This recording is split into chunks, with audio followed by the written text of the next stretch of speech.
প্রিয় ইসলাম দরদি ভাতৃবৃন্দ, আমাকে বুঝতে হবে যে শুধু আমি ইবাদত করব এটা নয়। আল্লাহ নবী সাল্লাল্লাহু আলাইহি সাল্লাম বলেছেন, মান রাআ মিনকুম মুনকারান, আল্লাহ নবী সাল্লাল্লাহু আলাইহি সাল্লাম বলছেন যে তোমাদের সামনে তোমরা যখন দেখবে যে তোমাদের চোখের সামনে কোনো অন্যায় কাজ হচ্ছে, মুনকারান মানে অন্যায় কাজ, অশ্লীল কাজ, অবৈধ কাজ হচ্ছে, তখন তুমি কি করো? মান রাআ মিনকুম মুনকারান ফালিয়ুগাইয়িরু বিয়াদিহি, তুমি তাকে তোমার হাত দ্বারাই তাকে বাধা প্রদান করো। ফাইন লাম ইয়াস্তাতি, যদি এটা না পারো তাহলে কি করবে? ফাবে কালবি ফাবে লিসানিহি, তাহলে তুমি তাকে তোমার জবানের দ্বারা দিয়ে, মুখের দ্বারা দিয়ে, কথার দ্বারা দিয়ে তাকে বাধা প্রদান করো।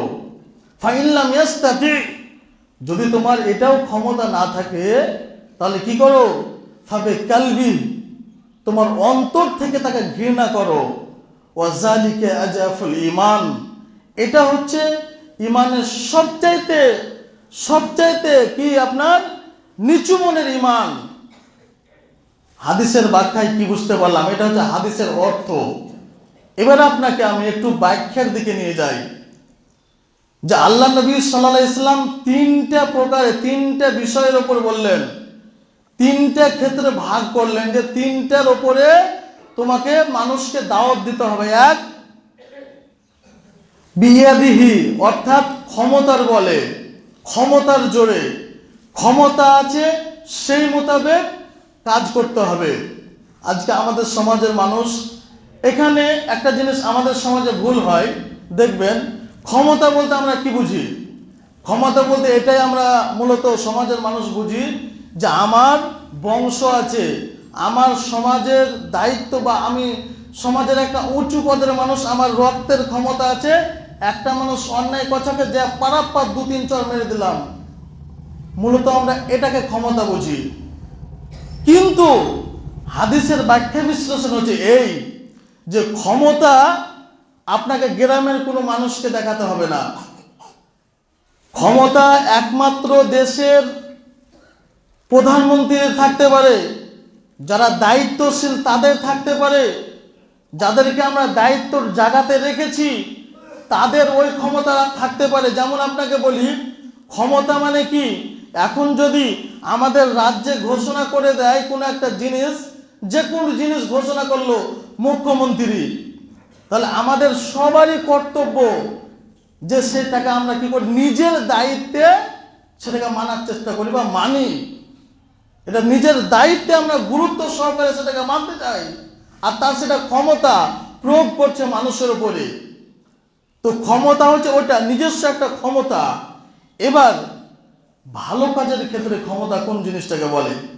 ভালো কাজের ক্ষেত্রে ক্ষমতা মানে ওটাই নয় যে আপনি শরীর স্বাস্থ্যওয়ালা মানুষ আর আপনার ভাইয়ের বেটা অন্যায় করছে, ওকে যে পারাপ্পার চর মেরে দিলে, এটা আপনার ক্ষমতা নয়। ক্ষমতা হচ্ছে ওটা কি বলছে যে আপনার ক্ষমতা আপনার নিজের ছেলে, আপনার নিজের স্ত্রী, আপনার নিজের মেয়ে নামাজ পড়ে না, যেরকম প্রধানমন্ত্রী, মুখ্যমন্ত্রী কোনো হুকুম করলে, আদেশ করলে সেটা তার আমরা সকলেই মানি, ওই রকম তোমার ক্ষমতা প্রয়োগ করো তোমার ফ্যামিলির উপরে। হাদিস আমাদেরকে ভালো করে বুঝতে হবে। আজকে আমার স্ত্রী নামাজ পড়ে না, আমার ছেলে নামাজ পড়ে না, অন্য কোনো মানুষকে বলতে যাব যে তোমার ছেলে নামাজ পড়ে না কেন? তো বিয়াদিহি মানে হচ্ছে ক্ষমতা নিজের উপরে প্রয়োগ করতে হবে। প্রথমে নিজের সংসার চলছে, আমার স্ত্রী কেমনভাবে চলছে, আমার ছেলে কেমনভাবে চলছে, আমার মেয়ে কেমনভাবে চলছে, ওইখানে আপনাকে নিজের যে গায়ের ক্ষমতা, নিজের শক্তির ক্ষমতা, নিজের আপনার রক্তের ক্ষমতা আপনি দেখান যত পারেন। কিন্তু একটা ছেলে রাস্তা দিয়ে যাচ্ছে, অন্যায় করছে, মেনে নিলেন, ক্ষমতা দেখাতে গেলেন, দেখবেন ওই গ্রামে যুদ্ধ শুরু হবে। কেন? যে আপনি তো আপনার নিজের টাকাকে সেরকম ক্ষমতা দেখাতে পারেননি। যাই বলছিলাম যে ক্ষমতা অনুযায়ী, নিজের ক্ষমতা অনুযায়ী আপনাকে কি করতে হবে? ভালো কাজের আদেশ দিতে হবে। যদি এটা আমরা না পারি, হাদিসের বাক্যে এটা যদি আমরা না পারি, ফাবে লিসানিহি, আলহামদুলিল্লাহ ফাবে লিসানিহি, এটাতে আমরা প্রায় মানুষই আছে, 100-র মধ্যে 95টা মানুষ এই কথাটা বলে। তারপরে কি বলে যে ফাবে কালবিহি, অন্তর দ্বারা ঘৃণা করা। অন্তর দ্বারা ঘৃণা করতে হবে মানে আমরা কি বুঝলাম? একটা মানুষ, একটা ছেলে ডেক বাজাচ্ছে, গান বাজাচ্ছে, অন্যায় কাজে লিপ্ত আছে, আমি রাস্তাতে দেখলাম, তাকে আমি জাবানের দ্বারা বলতে পারলাম না, তার উপরে ক্ষমতা প্রয়োগ করতে পারলাম না, আমি তাকে অন্তর দিয়ে ঘৃণা করে চলে গেলাম, হয়ে গেল, এটাই কি শেষ? না, অন্তর দিয়ে ঘৃণা করা মানে হচ্ছে তার সমস্ত কৃতি কালচারকে ঘৃণা করতে হবে। শুধু যে মদ খাচ্ছে বলে সেটা নয়। আজকে আমাদের সমাজে এটা ভুল ধারণা, যে দেখবেন আমাদের সমাজে একটা মানুষ মদ খায়, গাঁজা খায়, আরো ইত্যাদি ইত্যাদি অন্যায় কাজে লিপ্ত থাকে, তখন আমরা কি করি? ওই মানুষটার সাথে ওই সময়তে মিলি না, বাকি সময়ে খাওয়া দাওয়া, উঠা বসা সমস্ত কিছু করি। এগুলো আমাদের সমাজের মানুষ করে থাকে। তো এটা কি অন্তর থেকে ঘৃণা করা? না, এটা অন্তর থেকে ঘৃণা করা নয়। অন্তর থেকে ঘৃণা করা মানে শুধু যে তার পাপটাকে ঘৃণা করব না তা নয়, সে ব্যক্তিকেও আপনাকে ঘৃণা করতে হবে। আমাদের সমাজের মানুষ এইরকমই, যে একটা মানুষ মদ খাচ্ছে, তার ক্ষমতা আছে, তো আমরা বলবো যে দেখ তুমি মদ খাচ্ছ, খাও, কোনো অসুবিধা নেই, কিন্তু বাইরে যে কে আসো, আবার তোমার সাথে মেলামেশা করবো, উঠা বসা করবো, এটুকু।